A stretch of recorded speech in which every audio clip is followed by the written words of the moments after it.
That time na lagi ko pa siyang ginugulo, niyayakap, yan, inaanoy-anoy ko siya, galit siyang niyayapos kasi gusto niya siya ang yayakap.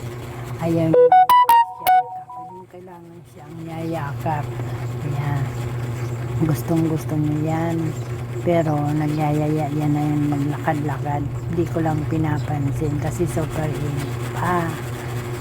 Ayun, nagagalit na siya.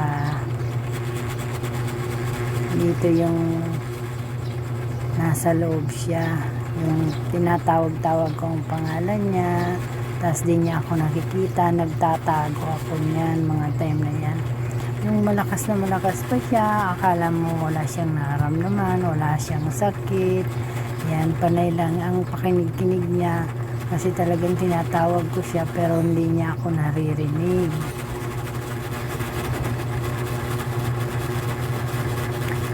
Ganun din, tinali ko siya kasi yung bigla ka na lang yayakapin niya, gusto niya kasi kumalong, yun ang kanyang pang-aasar. At ito pa, laro ko talaga siya kasi gusto niya laging naglalaro, nagpapalambing, naghahanap ng attention, ganyan siya. Ang kulit niya talaga, super kulit siya nung buhay pa siya. Hindi mo kakalain na mawawala siya kasi oras yan yung nakahiga ka, tapos gusto laging nakatabi, gusto laging nangungulit, yan, lagi siyang nasa tabi ko, kaya mamimiss mo talaga siya kasi ang lambing talaga ni Galgayan siya, diba? Ikot yan. Ito yung nakalabas siya sa bahay na ako, tumakbo talaga siya ng tumakbo, naghabulan kami para lang siya mahuli. Yan ang mahuli ko siya, pinagalit-galitan ko, kiniliti ko, yung parang sinasakal-sakal ko siya. Kasi sabi ko, bakit ka lumaya sa bahay? Sabi ko, pinagod mo ako kapag hahabol sa iyo. Ayan, tuwang-tuwa siya, akala niya nilalaro ko na naman siya, pero hindi niya alam, nagalit ka daw ako, nagpagod ako pag-habol sa kanya. Tumakbo na naman siya ng malayo. Ito yung time na may sakit na pala siya. Pero parang nagpapanggap siya ng lakas-lakas niya, pero lagi na lang siyang nakagaling niya. Yung hindi namin nakalain na may mangyayari na sa kanya. Sa tuwang-tuwa pa rin siya, pero parang iba na ang ano niya, iba na yun. Ito yung time na bago kong palit yung bedsheet ko, doon pa talaga siya nahiga-higa. Pero malinis naman siya, pero sabi ko, bakit ka na muna sa akin? Matutulog na ako. Bakit ka nandyan? Bakit sabi ko, nangungulit ka na naman? Diyos ko. Yan, bumaba siya, akyat. Meron ba talagang yung ginagalit niya ako? Pero hindi ko alam na kung ano ang gusto niyang sabihin that time. Kasi parang ang lakas-lakas niya pa eh. Yung ginugulo niya talaga yung higaan ko. Yan, talagang ikot-ikot talaga siya. Yan, ikot-ikot. Talagang yung parang gusto niyang makipaglaro na parang hindi ko maintindihan talaga.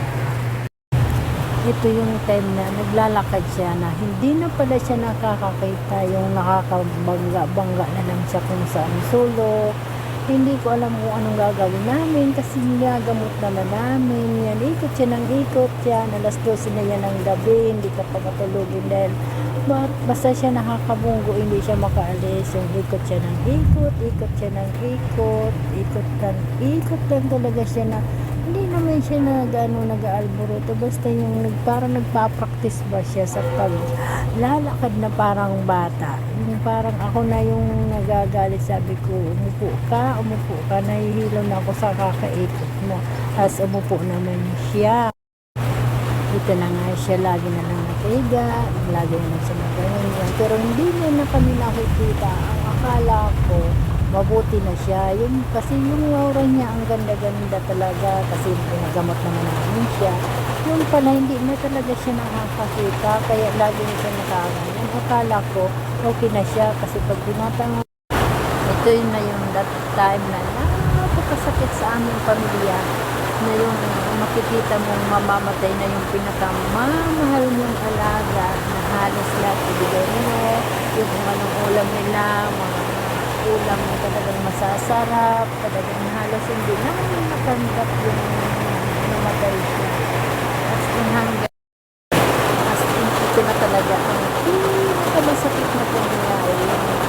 inilibing namin siya.